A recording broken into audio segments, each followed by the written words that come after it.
Good afternoon, everyone, and welcome to this second installment of our discussion on the various iterations of the Zondo Commission's report that had been looking into state capture in South Africa now for a couple of years.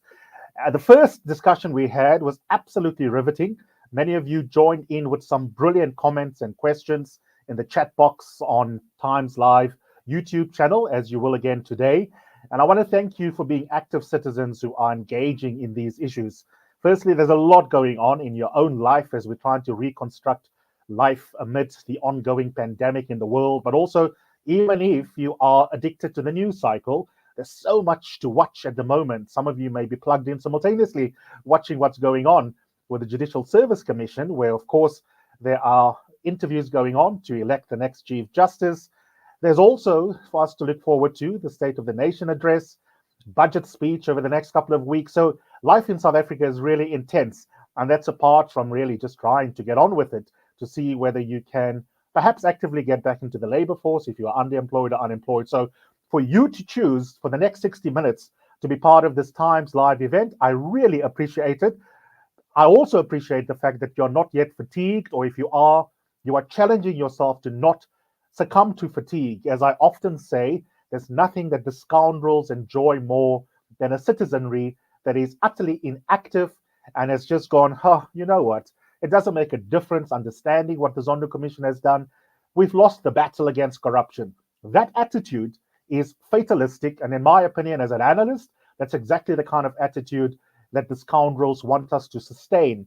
So by your plugging in today, I think that's a good sign. I think it means that you are trying to understand what may we yet do, broadly construed as civil society, to push back against illegality and state capture. Let me introduce my guests. I'm fortunate to have them back for the second round. My colleague here at Arena Holdings, who works for the Sunday Times, one of the country's top investigative journalists, is Sabelo Skiti, and he is someone who pays close attention to what happens in the underworld and brings us good journalism once he lifts it to the surface. Someone else who's well known in South Africa for the excellent work she has done across many civil society organizations is, of course, Nicole Fritz, who is now at the helm of the Helen Suzman Foundation. And they are one of the outfits in our country in civil society that does amazing work, both legalistically, but also in terms of their wider activism to try and agitate for a more just South Africa. Sabelo, good morning to you. Nicole, good morning to you. Hopefully we have no gremlins this week. But if that happens, I'm sure the public will forgive us. These are the times when technology is sometimes not on our side. And perhaps appropriately, because Eskom was also captured, we might have blackouts that can also interrupt the flow of the conversation. Sabelo, how's it? Morning, Eusebius. I'm very well. I trust you're good. I'm very good. My colleague from print media with the Broadcasting Voice. Nicole, good morning to you. Thanks so much for joining us as well. Good morning, Eusebius. Good afternoon, Eusebius, and to Sabelo, listeners tuning in. I am afraid I'm being a little affected by load shedding. So state capture is real, the effects are real, and so one will just have to forgive me. I'm sorry for the poor quality. Absolutely. That we'll take cognizance of that, and if there's a little bit of a delay, that's okay. We'll accommodate it, and in fact, we will be touchrach from the word go and call it what it is: blackouts, not the euphemism load shedding. Sabelo, I want to start with you. Without condescending our brilliant readers and viewers, can we get into what some of the fundamental takeaways are from part 2 of the Zondo Commission? Many people will be disappointed that we haven't yet got to Eskom, for example, and all the other different parts of the state that we need an analysis of from Justice Zondo. But on the other hand, I think to myself, you know what? If the money flows through Transnet that was stolen amount to some 51 billion rands, and more than 70% of the share of that which had been looted from the state, then I would imagine Transnet probably justifies itself looming this large in part 2 of this particular report. Yeah. So Eusebius, I mean, we're talking in excess of 800 pages. You're quite correct, I think, from what we've seen thus far. And I mean, if you compare just that and the Denel report, the other one is just under 200 pages, and then you get this 800-page book. But what it does for me is that it lays out, if you had a question about what capture is, it tells you there properly in a very sort of nicely correlated way from, the role of the president to the role of the ministers, the meetings that they talk about where the group CEO of Denel, for instance, Saluji, gets called by his board chairperson to the Gupta residence, where he's then basically instructed that there's an expectation that, all of these contracts will flow your way. And I mean, the people that are present in that room is not only your boss being the chairman, but it's also then the Minister of Public Enterprises, Zondo then, sort of summarizes that what that meant is that they were actually showing him how powerful they are, because in that conversation as well, Salim Essa, who was the board chair, then mentions that, Salim Essa then mentions that even the president is aware of your being here. And there's an expectation that goes beyond anything that you might have thought about your time at Denel. So for me, it helps in that sense that it just shows us just what we mean when we talk about capture. And then it goes into granular detail about what it is that you need to do to put it into effect. But what I think, what matters, I think, for the public, if you want to say, you want to look beyond that 50 some odd billion that's been looted there, look at the shell that Transnet is now. I mean, we're talking about a company that told us that it's recently lost 1,000 kilometers of electrical cable, for its rail network. And the effect of that is that one company, Exaro, was unable to export 9 billion rands worth of coal. Think about that much money being taken out of the economy. And we're talking about just one miner, in an economy where rail is absolutely important. You and I come from the coast. We do know that when cars get assembled in Utrecht, they would then get put on rail, for them to come inland. So it's an absolutely important chapter, I think, when we understand the capture of Transnet firstly, and then we also understand just how compromised governance had become and the effect that had then on the Transnet that we see today. Nicole, I want to bring you in here, and I hope technology doesn't get in the way. What is really important for the public to understand is an answer to the question, how the hell did they do it? Last time we chatted, we spoke about how state institutions are repurposed so that they can be fleeced into perpetuity. That was the aim. And that's the difference between what I called back then standard grade corruption, like inflating a particular invoice on one occasion, versus the systematic repurposing. What's interesting for me about part 2 of the state capture report, exactly as Sabelo says, is that at various parts of the report, and for those who want to go and have a look at it, go to paragraphs 19 and 20, also paragraphs 39 to 42, and paragraph 46. Those paragraphs describe the methodology of state capture. And we see a pattern here that's similar to what happened, for example, at SAA. And it starts invariably with making sure that you have the minister in place that will be compliant with what the Guptas want via Jacob Zuma.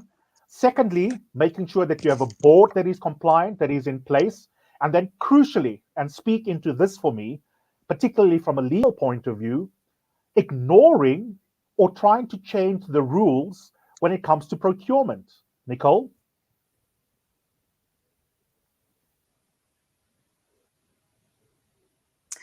Thanks, Eusebius, and I really hope that technology is our friend and that I can be heard. But I think that that's exactly right. And in fact, I wrote a piece for Business Day, so a sister publication, so I can happily mention it on the TimesLIVE podcast here, just actually talking about that. And I started it by being a little glib, but sort of accuracy behind that glibness. And that the architecture of state capture, I mean, we have seen various chapters, obviously in volume 1, now Denel and Transnet in volume 2, and there are more to come.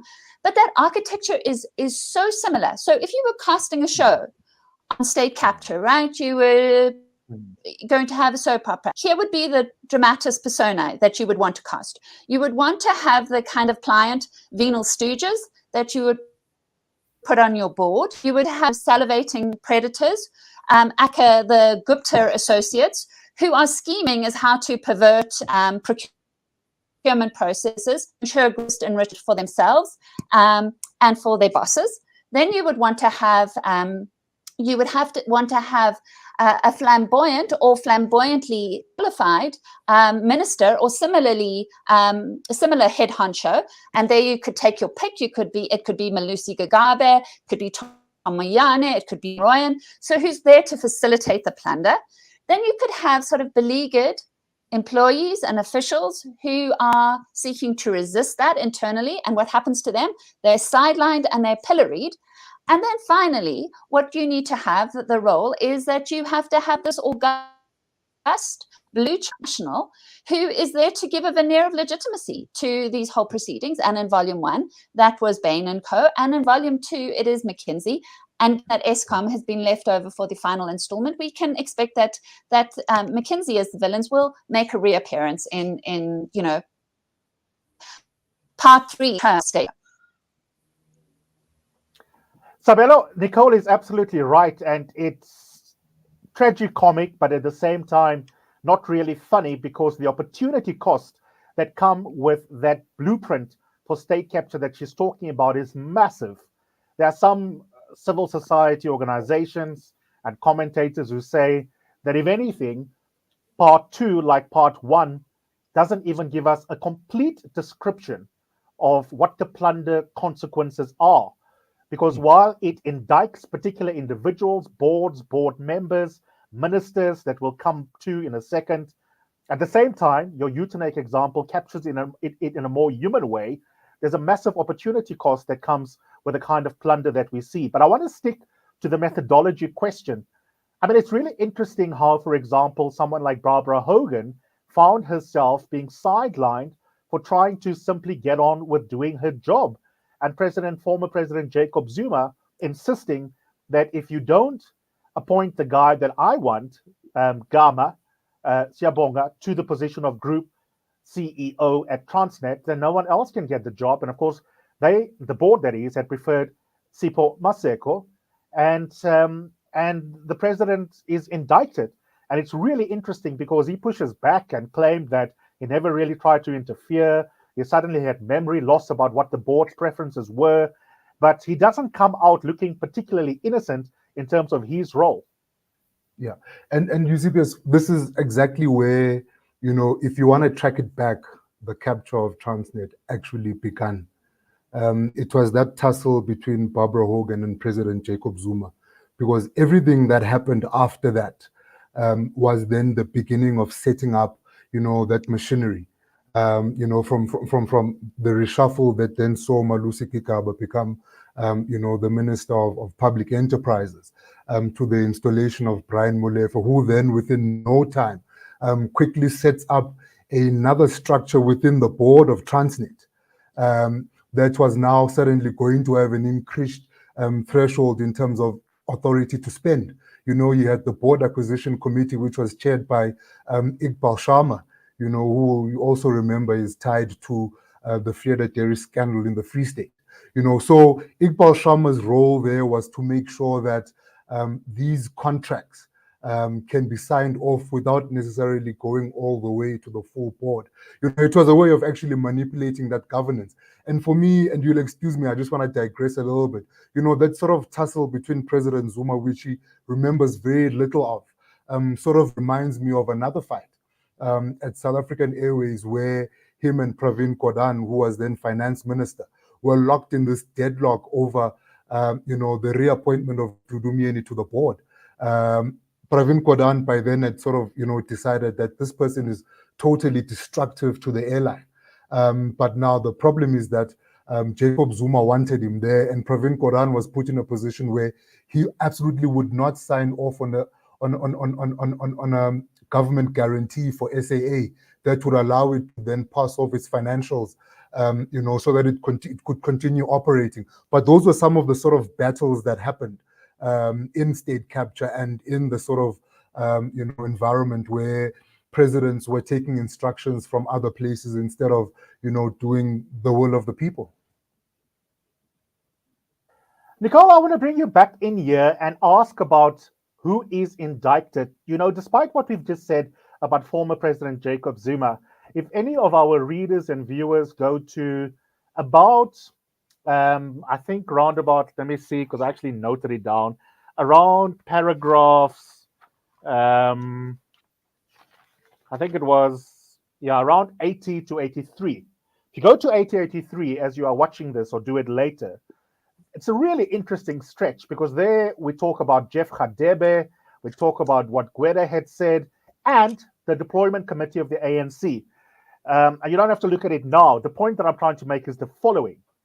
Jacob Zuma was not a lone ranger, any more than if we evaluate as a company in a different context, Bain or McKinsey, the idea that Vikas Sagar was a lone ranger at McKinsey, or that the former Italian head of operations in South Africa of Bain was a lone ranger, bringing the company into disrepute, is nonsense. Bain qua Bain as a company is implicated in state capture. McKinsey's role the same.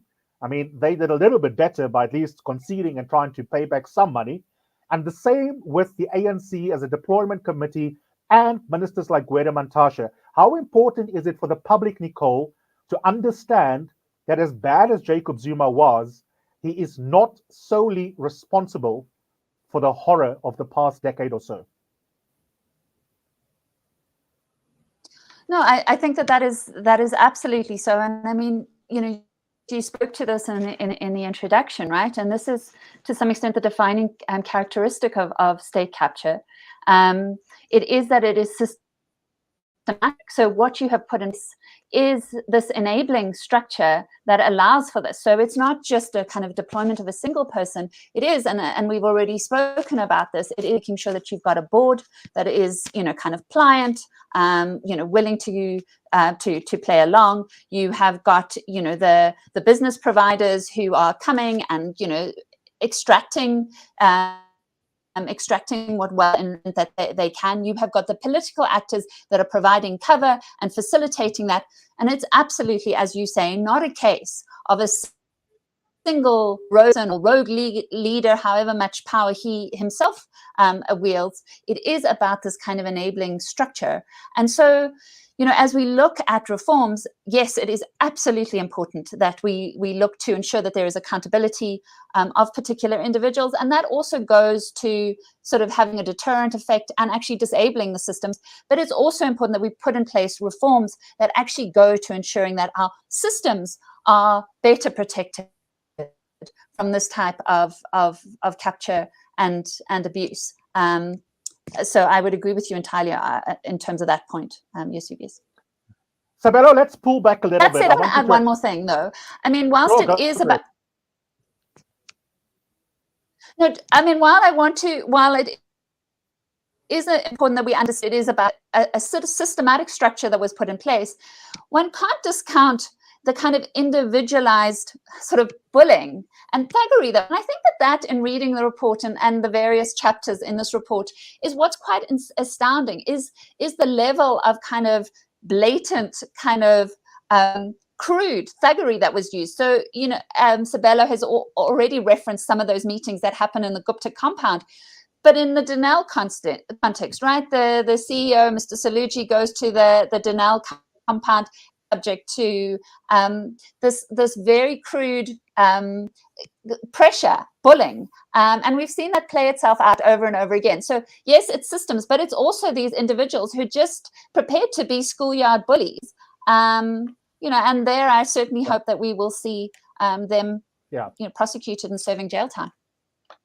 Yeah, we're going to talk about recommendations in a second. Sabelo, you can jump in any point that you want to, but I want you to also explain some stuff to the public in a very sort of basic way for all of us to understand.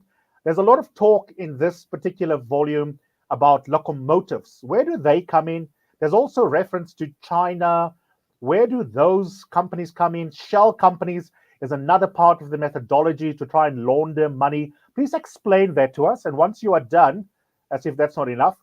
What is Denel? What does Denel do? And what happened there? Yeah. So Eusebius, I think that for me, this is probably the part that I enjoy the most. And I think if you'll allow me, I would like to start with the last and then come to Transnet. So because I think Denel is much more easier for us to sort of explain, especially in the context of where we've been in the last couple of months. So the most important thing is that when these guys took over Denel, Eusebius, Denel had a contract with the defense force, the military. These guys were basically putting together armored vehicles for them, Caspers and Inyalas, if you'd like, those sort of machines that you can have soldiers sitting in, and they can basically go into conflict zones, and not get harmed. And by the time that these guys were completed with that capture, Denel is in a state where now, when the SANDF was called upon to assist law enforcement during the riots and the unrest in South Africa, our soldiers were forced to get on buses like Translux and use hired vehicles to get into these places. It took more than 48 hours for our own soldiers to deploy internally. And part of that is as a result of them actually not having the equipment anymore. That contract that Denel was in the process of executing is now more than 50 months late in terms of it actually delivering on its mandate. And I mean, listening to discussions in Parliament, it's all but written off anyways, because there's no way that the Denel that exists today will be able to execute on that. And just think about the fact that when those guys came into Denel had an order book that was sitting at 35 billion rand. That was the highest in the history of the company. So the company had basically met 88% of its target as a business. So that was basically what the looting was about and what it's done to Denel. And then I think coming to the locomotives story, which is probably the biggest single theft out of Transnet, if you quantify and you get to that 50 billion rand. Transnet obviously is the state's company that looks after our rails and our ports. Where this thing starts, it starts with McKinsey actually approaching Transnet and sort of overestimating what the future needs of the country will be. After that happens, then you have a decision that's taken inside Transnet to say, we actually need to purchase more trains because there's going to be a lot of, as the economy grows, there's going to be a lot of demand for rail. And so we need to have in excess of 1,000 locomotives, that we need to procure as a company. That's all well and good. And I think even with that overstatement, there probably would have been an ability for Transnet to sort of say, we can actually put some of these locomotives on other lines in the region.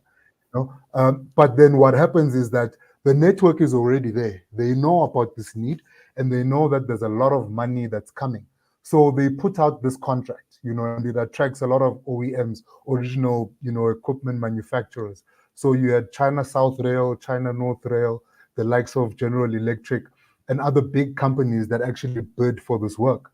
But what you had as a result of the capture was that you already had people inside at executive level that were already starting to work for the Gupta machine. You had people like Anoj Singh as Group CFO, Brian Molefe as acting, and then Group CEO as well, who went to the extent of even changing documents that were going to the board and removing assumptions. For instance, the big thing there is that the original price for these trains was going to be about 39 billion rand.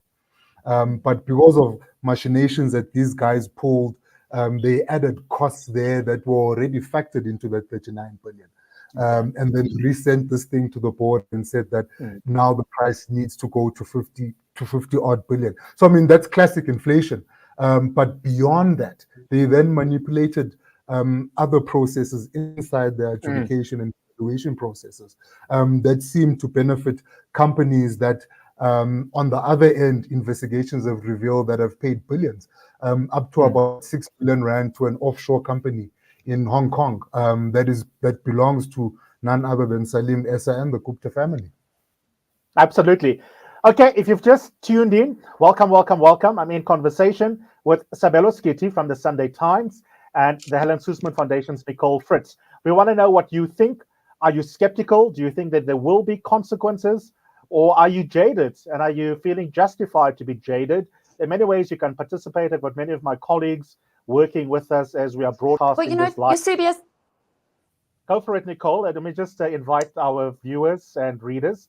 Please use Twitter. You can also use Facebook. Comment on the YouTube channel. And I'm going to read out some of those comments before I give Nicole a chance to have a bite of the cherry. Kenny says, if our dear president does not do something quickly, then he should rather step down. He's fully aware of who the top corrupt thieves are and how much they stole, 2 trillion rand as per the Zondo Commission. Then we've got Devon, I think it is, asking, when should we conclusively say person X is a friend of person Y? The acting Chief Justice Zondo made some conclusions that certain people were friends of the Guptas. What criteria did he use to confirm this friendship? Those are some lovely questions. Before we address them directly, Nicole, tell us what is in your thought bubble. So let me say about, whether I think that there will be consequences that flow. I mean, you, again, in your introductions, signaled that those of us concerned for administration of justice and accountability must feel a little punch drunk, even though we are only 1 month into the year, right? We've had now the 2nd volume of this state capture report. We await the 3rd. We've just had a report from the Special Investigating Unit in terms of corruption relating to COVID-related procurement, which itself is just outrageous. And if anyone suffered under the illusion that corruption and abuse of procurement processes was a thing of the past, you will have been sadly removed. Have those illusions have to be put out. And as you say, we now watch for the appointment of a new Chief Justice at a time when we desperately need somebody who lead our judiciary, because the judiciary is coming in for all sorts of politically motivated attack. There is an attempt, I think, to seek to delegitimize judiciary and undermine it so that there are few sort of judicial consequences.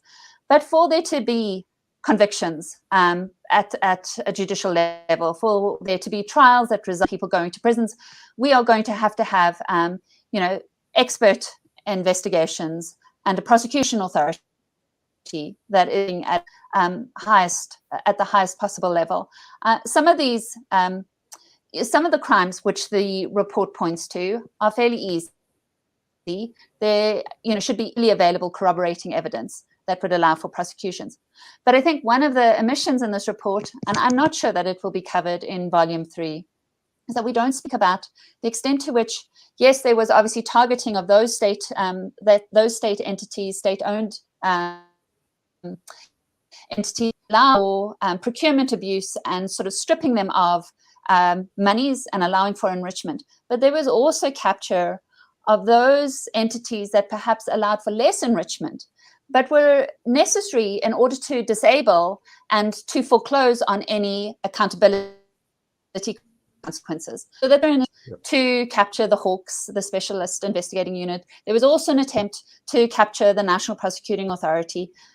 And I think the concern is raised in our last podcast is that it's not clear to me that we actually have come out of that chapter of state capture, especially of the National Prosecuting Authority. Yes, we have a new person, Shamila Batoy, leading it. She's now been in there for three years. We haven't seen the prosecutions that we should.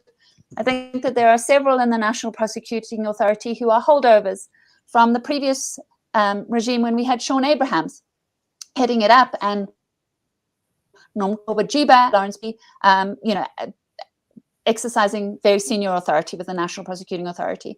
So my fear is that good people have left the National Prosecuting Authority, so we've not necessarily retained skills, and that we've actually got some placeholders or hold the chapter of state capture if we believe that it's came to an end with Zuma's departure.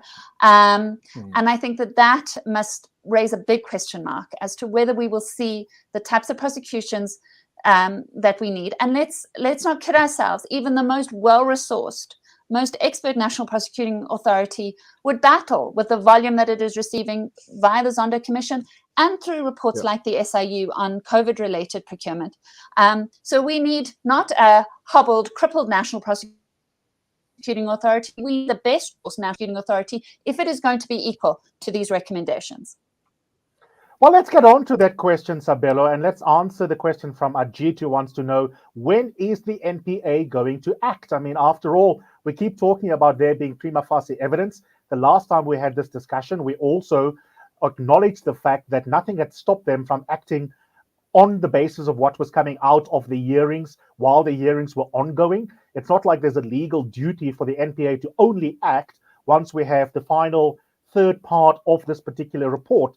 Now, I take what Nicole says as obviously compelling. There was a hollowing out of the entire criminal justice system. The value chain of justice in the country was also a target of looting and state capture.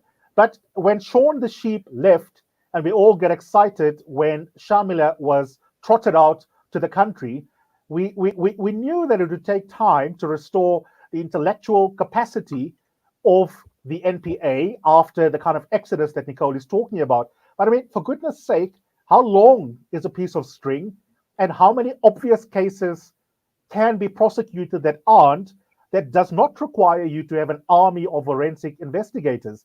The public is justified to be jaded. Yeah, I agree totally 100%, especially if you consider, I mean, and this might, it might just be coincidence, but they did try and act, if you remember, around the Agriti time. And when he was brought in, there were, of course, those murmurs that this is all politically motivated to try and, silence him. And one gets the feeling that the prosecuting authority maybe took a decision that sort of says, dare we then take another person in that is meant to go and, speak before the commission? But the understanding, of course, in that background is that there's also been some cases linked to Eskom and to Transnet that have been ready to go since last June already. But there's simply been no movement. I do believe that a part of the problem that we're seeing, Eusebius, is just the politicization of the country and the politicization of, justice in South Africa, in the sense that you arrest someone, tomorrow they show up in court and they've got 3 or 4 buses, that are chanting political slogans. Other people are writing opinion pieces about the judiciary and the constitution. So, I think part of the problem then also speaks to, a leadership from the president that is required to sort of say, there are no holy cows here, and I make this example, also then looking at one of the more interesting pieces of findings or other pieces of evidence that is spoken about in the Denel chapter of volume 2, where mention is made of Minister Khumbudzo Nchaveni as being part of that audit and risk committee that actually hounded out the executives, including Mr. Saluji, out of Denel, and sort of then prepared the way for the capture of Denel, and the role that she played. For me, it's the fact that she's still a minister in a cabinet, and some of the recommendations around the people in that board include having an application in terms of the Companies Act to have them declared delinquent, to have them also investigated for possible criminality and for possible infringement of the PFMA. So that is a person who is in a cabinet. The president is well aware of, of what this person said is accused to have been done. The report itself tells you that they actually even got a response from her. So everyone knows about what is happening, but that person right now is still sitting in a cabinet, a person that potentially would be seen in the next couple of months as being unfit to be a director in a company, will be sitting there appointing directors. That's absolutely right. And I want to bring Nicole in on that particular point, because I'm desperately trying to think how we might be able to turn fatalism into functional, forward-looking solutions. One of the directions in which we must grab for hope, Nicole, along the lines of what Sabelo is talking about, is, are there other mechanisms of accountability while we are waiting for the NPA to restore itself to its former glory? And it seems to me that the answer is yes, if we put pressure on those other accountability mechanisms. One of them is political accountability. Do you think that Sabelo is right, that we should ask tough questions of the president? Because after all, cabinet ministers serve at his behest. If you have a cabinet minister that tramples on the constitution, he should act. if you have a cabinet minister that makes a cameo appearance in the State Capture Commission's reports, from Gwede to the Minister of Communications, then silence is not acceptable from the president.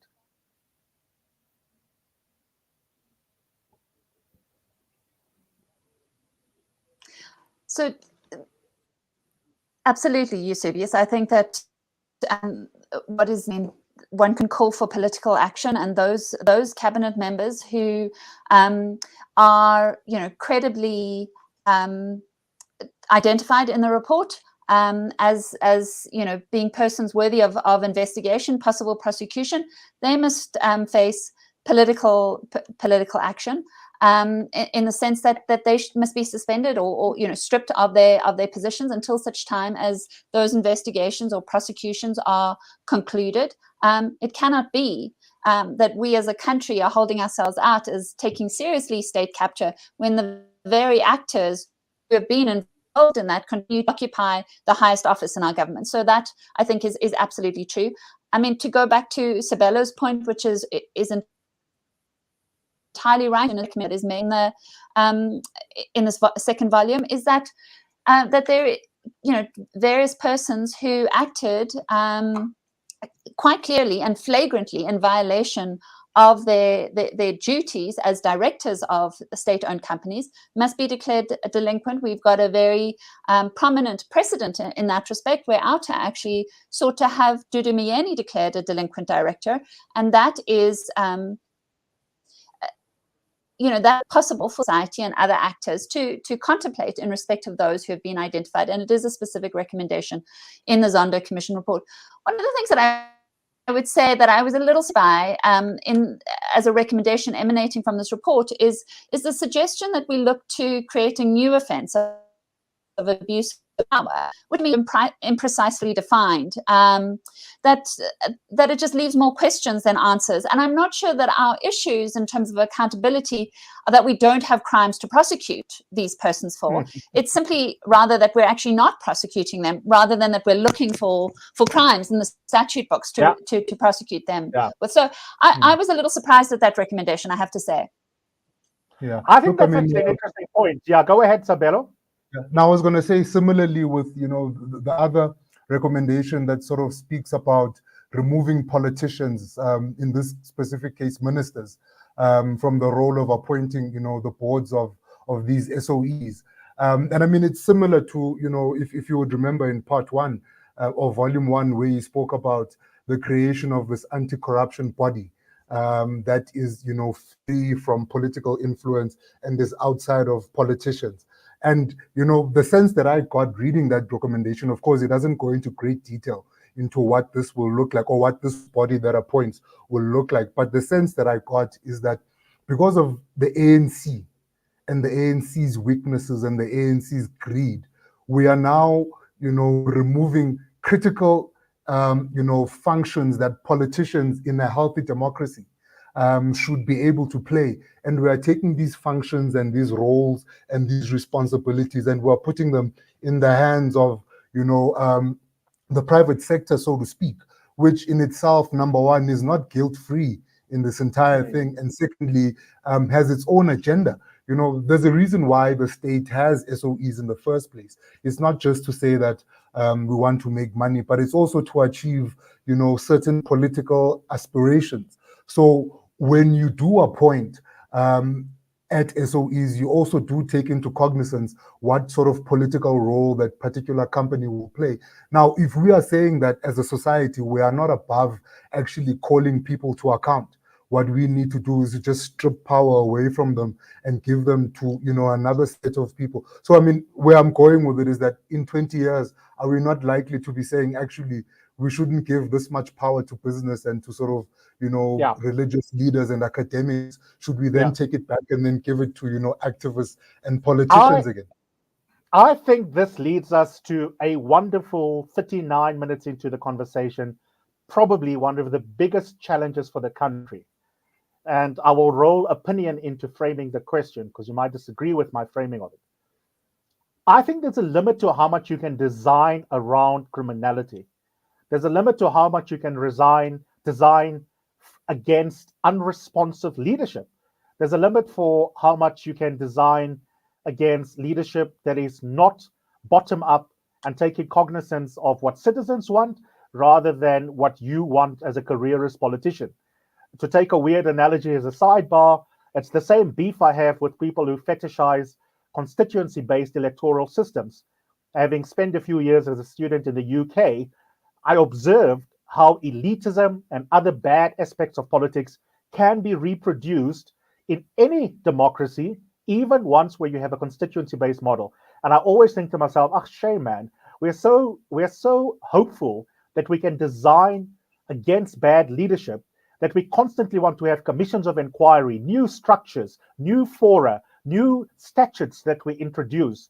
The real problem, Nicole, isn't it, which is no less difficult for being the real problem, in my opinion, is that you have a fundamental crisis of ethics and leadership.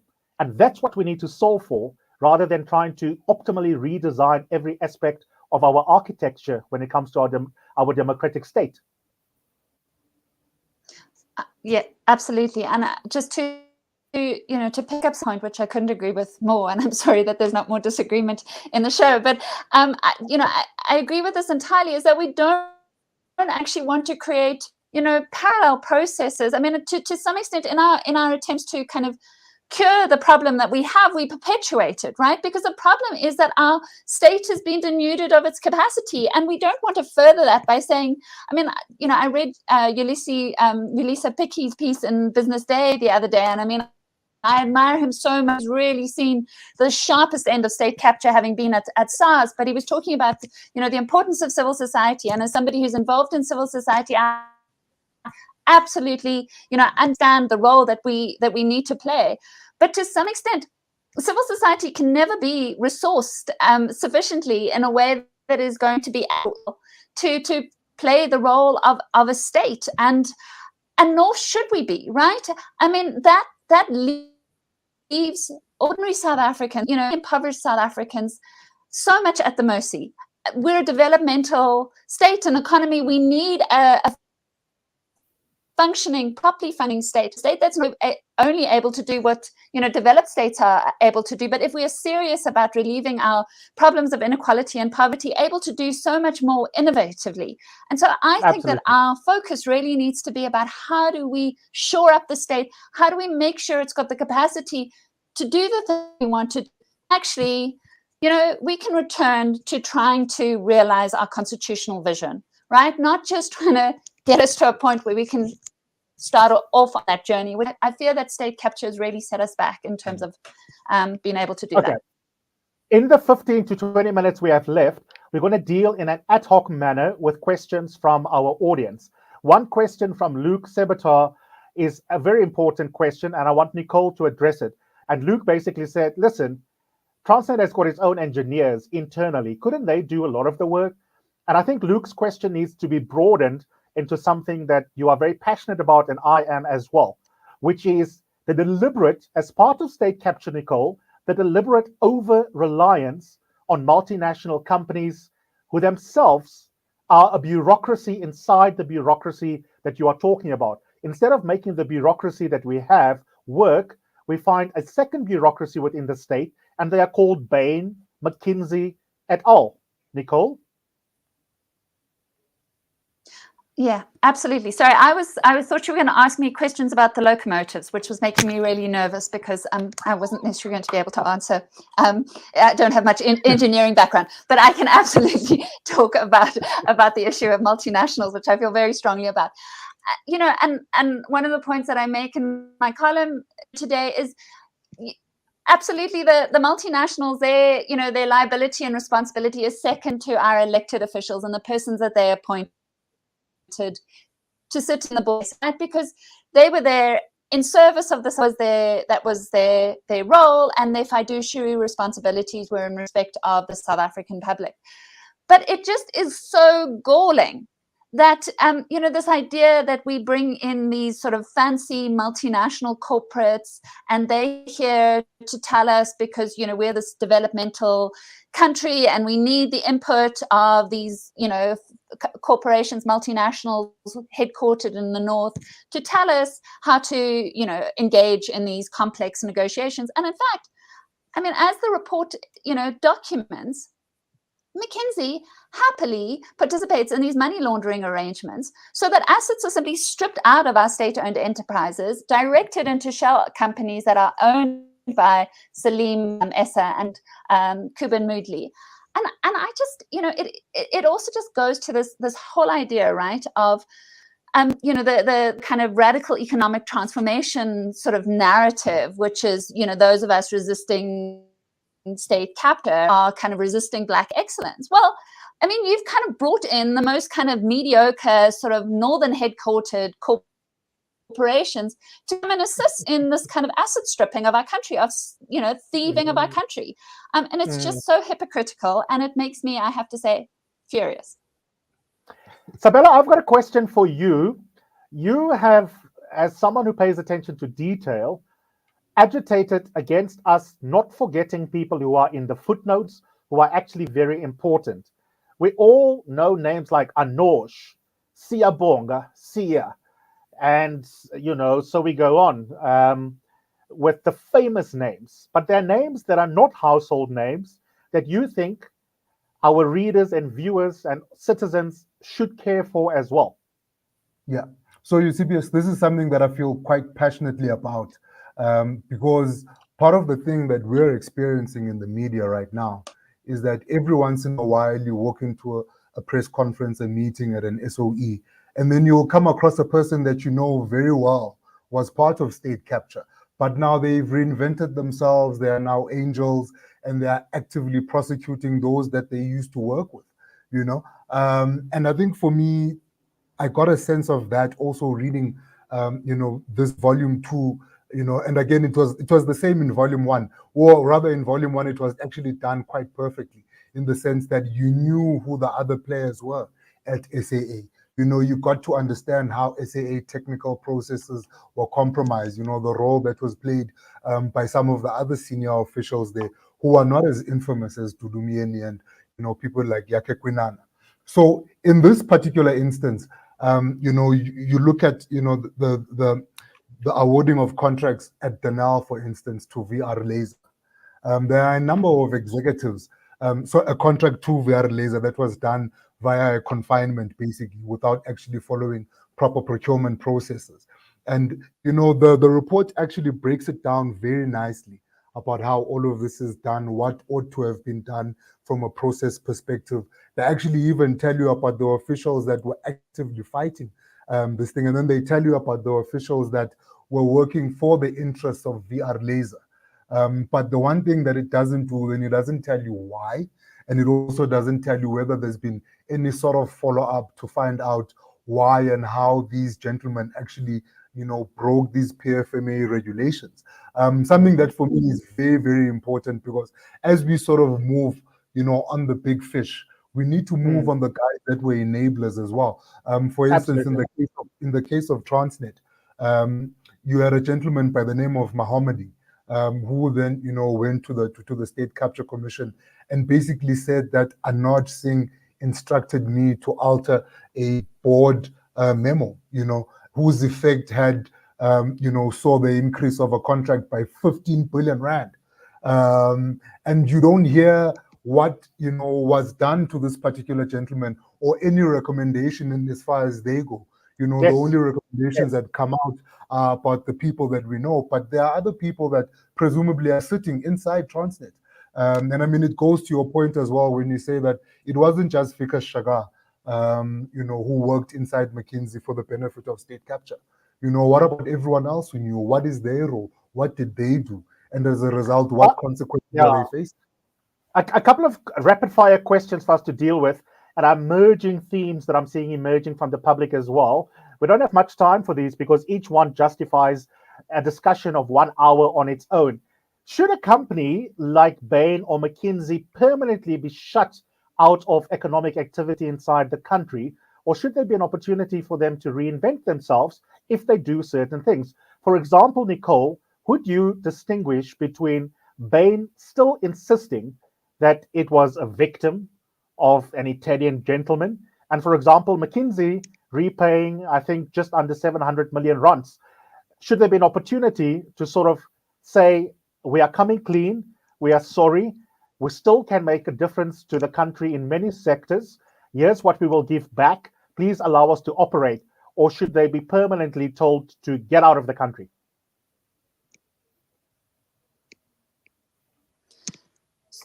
So, Eusebius, my answer to that would be it really depends. I mean, I don't enough simply to offer to repay the fees. We are in a position, I mean, I think the state is, where we should be receptive to any, sort of any innovative offers to capacitate the state. And if, companies want to show how deeply sorry they are for their role in state capture, I think let's hear their innovative proposals as to how they're going to help South Africa get past this particular time. But it's not simply paying the fees. And then, as with McKinsey, putting up selectively edited videos from the State Capture Commission up on their website to suggest that they are now conducting themselves like model corporate citizens. That's just not going to cut it. So we need something, much more thoughtful, much deeper, much more demanding of them if we are to say seriously, yes, that chapter and what they did is behind them, and they are now, very much kind of positive, proactive contributors to our society. Sabelo, we must speak about some big fish, though. I think we'd be remiss not to talk about Malutiki Gupta and Lynn Brown-Nose. They are incredibly important. You can't understand Denel without understanding Lynn. You can't understand all sorts of parts of our SOEs without talking about Malusi. And we should probably, go and ask him some tough questions. He loves hanging out at Tash's Morningside for any investigative journals you want to go and find him. But he was gloating yesterday on Twitter. He was basically on some, nah. All they want to do is to, again, have further investigations after, so much money spent in this commission. Zondo and his masters have got nothing on me. How does one respond to that? Eusebius, to me, it's actually quite funny, and I think it speaks to a question we had even hours before we actually started this particular discussion on, was this actually worth it? And I think for me, in a way, we are getting stuck in words and we're getting stuck in phrasing. And of course, Malusi is using it to, his advantage. My reading of those recommendations and, the sort of words that says that investigate, are just words in my view, right? Because what is done in the report is that the case is actually made out there. If they're quoting a relevant section of the PFMA, they quote it and they tell you that this was a direct transgression. There are transgressions there. Malusi knows very well that there are transgressions. The difference between sort of saying investigate or charge, is for me, I think, a style in whichever way, the guys that were writing write. But if you look at the content of what is written, the findings, about what Malusi's behavior was with regards to Transnet and with regards to Denel and the meetings that he had, he's got a case to answer, and I think he knows very well. And I think part of it is just that thing of just sort of saying, here's another opportunity for us to sort of dominate, the news cycle with this sort of fake news analysis about the current state of this report. Yeah. Nicole, I see that you are nodding affirmatively in agreement with Sabelo. How should the public understand what it is that this commission was doing? It was quasi-judicial, but not quite a court of law. I don't want the public factually to be fooled by the scoundrels. When Malusi says what he did on Twitter yesterday, how should an ordinary Joe respond to that or understand what's going on? So, I mean, right, and one of the points that we've been making is that, to the extent that you can, don't get bored. You need to read the report. You need to familiarize yourself with these facts. And actually, I mean, it is just so shocking in its sort of grotesqueness and the depravity. So, one needs to do the work. But, two things that I would say is commissions of inquiry, and this has been said a lot in this, in the country, I mean, if there is not action taken in line with those recommendations, then probably not worth the paper written. I mean, I want us to have a kind of skeptical, critical stance in respect to the Zondo Commission. I think, and we've just referenced McKinsey's repayment. Very clear, McKinsey would not have repaid the fees that it had were it not for the Zondo Commission, right? So to some extent, it's basically earned the money it cost by actually getting that offer of repayment of those fees. And a lot of these corporates that have been involved, I mean, some, unfortunately, Bain has not yet come to the party. But, I think that pressure that has meant that they have offered to cooperate to the extent that they have, and that has been important. The other thing, just to correct, Malusi Gigaba, and I think, here is again where I get outraged, because there's this treatment of the South African public, and that has been the treatment of the South African public throughout the state capture years, as if we're fools, right? As if, they treat us with such contempt. So Malusi Gigaba, on the back of this report being handed down, says, oh, what a waste of money, and I don't even get referred to prosecution. And at the very beginning of this second volume, Acting Chief Justice Zondo says, where we make referral for prosecution or further investigation, it is on the basis of a prima facie case. So a case on its face that is likely, that can be won. It requires some corroborating evidence that that is sufficient to meet the burden of proof in a criminal trial, which is beyond a reasonable doubt, so different, from the standards that are operative in respect of a commission. But essentially, when they are referring for prosecution or for investigation, they are pretty confident that their evidence is going to meet that standard. And so to basically take to Twitter, as he did, and say, oh, there's nothing here, is such a lie to South Africa. And we should insist that we are no longer treated as fools as we have been for so long. Yeah. Sabelo, I'm going to give you 2 minutes for another question that falls outside the scope of our main structure.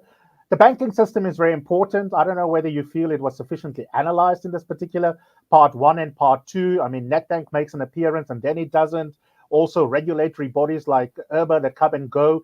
Just give me your comments on that. We can explore it in part 3 in a couple of weeks from now. But I think it's important because without financial architecture in terms of the banking system, for example, auditing firms, it's very difficult to hide money and to make sure that it gets from A to B to C, whatever your methodology is for trying to get the loot into your pocket eventually. Yeah. So, we know, of course, that, these are auditing firms are one of the biggest villains in state capture. But I think one of the stories that comes out of this particular volume for me is a case where audit firms actually did good. You had Deloitte, when you were looking at, the chapters that deal with Homix and Neotal and payments to Bapu. Auditors, Deloitte and Transnet at some point then come across payments that are made by Neotal to Homix. And when they hone into these payments, they find that there's no reason for these payments to have been made at all, And then it goes on to sort of state that then these reports are made to IRBA, which is the regulatory body for internal auditors. In fact, it's not just casual reports that are made, it's reportable irregularities in accounting terms, which means that these are very, very serious transgressions that need to be reported for further investigation. What the report doesn't do for me is that it doesn't follow up with IRBA to find out that there was a slew of reports that were made in 2015 and 2017, if I recall correctly. And where have those ended up? I think it's an indictment for me, and as much as we like to place pressure on the NPA, it's an indictment on IRBA that some of these things have taken so long for them to be dealt with, or if they are indeed dealt with, that they are dealt with in a way that sort of, doesn't publicize it. And for me, then the question always goes back to, why are you a regulator? Are you a regulator to protect the image of a sector, or are you a regulator to actually protect the public? We're going to draw it to a close now. I want to thank my 2 guests who've been absolutely stunning, as they were in the first of this installment. I think we have inadvertently talked ourselves into a 3-part series, so we'll make sure that we have them back and diarize it properly. Nicole Fritz, firstly, thank you so much. Love the work that the Helen Suzman Foundation does. Thanks for your insights. The intersection of law, policy, advocacy, and social justice. We really appreciate it. Thanks for your lucidity. Sabelo, thanks so much. It is enormously difficult, even though the public don't always understand it, being specifically an investigative journalist in this country, because if you are seen to be getting in the way, the kind of bullying that Nicole was talking about that can happen if you are, Barbara Hogan, there's a similar kind of bullying and pressure that happens when it comes to journalists that are seen to be a block to the looting. So thanks so much for the accountability role that you play as well. And then most importantly, I want to thank you, our readers, our viewers of these online events, for your participation actively. And I want to close by just saying what I said right at the beginning, that it is so crucial that we keep the pressure up.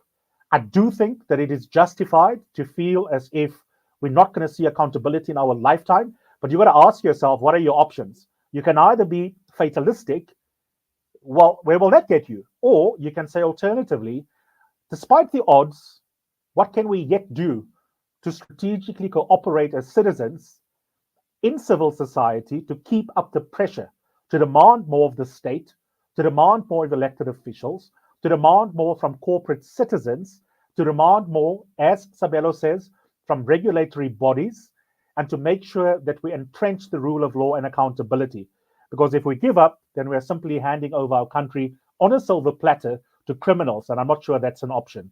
Last but not least, please look out for the podcast Eusebius on TimesLIVE. You can subscribe on any of your favorite podcast platforms, and also make sure that you regularly, obviously look out for great content analyzing state capture by going to timeslive.co.za, also in the Sunday Times as well, and the Sunday Times website. And this particular 1 hour recording, we will make sure that we tweet it on our social media accounts so that the content lives on, and share the love and continue to engaging, and let us know what you thought and what other issues you'd like us to bring in future live events as well. For now, have a beautiful afternoon, and thanks so much for tuning in.